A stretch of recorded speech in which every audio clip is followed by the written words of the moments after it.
1Samuel 13 from the Net Bible. Saul fails the Lord. Saul was 30 years old when he began to reign. He ruled over Israel for 40 years.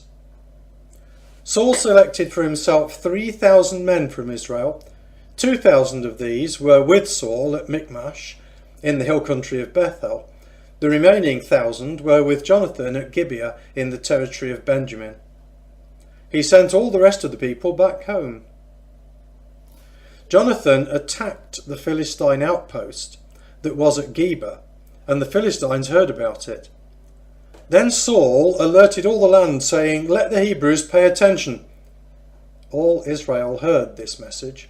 Saul has attacked the Philistine outpost, and now Israel is repulsive to the Philistines. So the people were summoned to join Saul at Gilgal. For the battle with Israel, the Philistines had amassed 3,000 chariots, 6,000 horsemen, and an army as numerous as the sand on the seashore. They went up and camped at Michmash, east of Bethaven. The men of Israel realised they had a problem because their army was hard pressed. So the army hid in caves, thickets, cliffs, strongholds and cisterns. Some of the Hebrews crossed over the Jordan River to the land of Gad and Gilead. But Saul stayed at Gilgal. The entire army that was with him was terrified. He waited for 7 days, the time period indicated by Samuel. But Samuel did not come to Gilgal, and the army began to abandon Saul. So Saul said, "Bring me the burnt offering and the peace offerings." Then he offered a burnt offering. Just when he had finished offering the burnt offering, Samuel appeared on the scene. Saul went out to meet him and to greet him. But Samuel said, "What have you done?" Saul replied, "When I saw that the army had started to abandon me and that you didn't come at the appointed time and that the Philistines had assembled at Michmash, I thought, now the Philistines will come down on me at Gilgal, and I have not sought the Lord's favour, so I felt obligated to offer the burnt offering."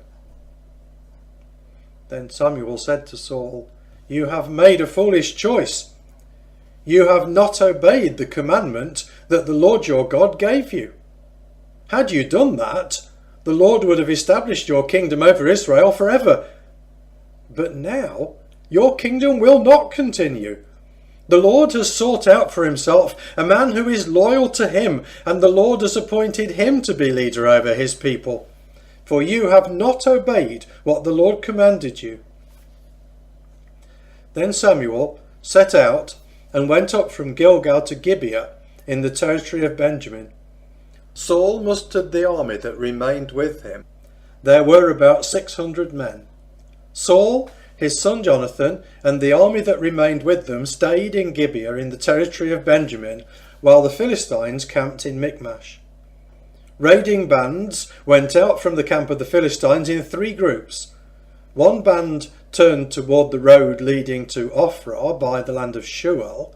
Another band turned toward the road leading to Beth-horon, and yet another band turned toward the road leading to the border that overlooks the valley of Zeboim in the direction of the desert.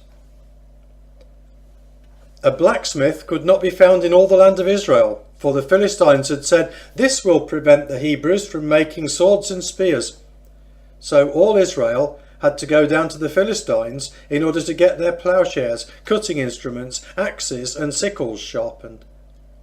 They charged 2/3 of a shekel to sharpen ploughshares and cutting instruments, and 1/3 of a shekel to sharpen picks and axes and to set ox goads. So on the day of the battle, no sword or spear was to be found in the hand of anyone in the army that was with Saul and Jonathan. No one but Saul and his son Jonathan had them. Jonathan ignites a battle. A garrison of the Philistines had gone out to the pass at Michmash.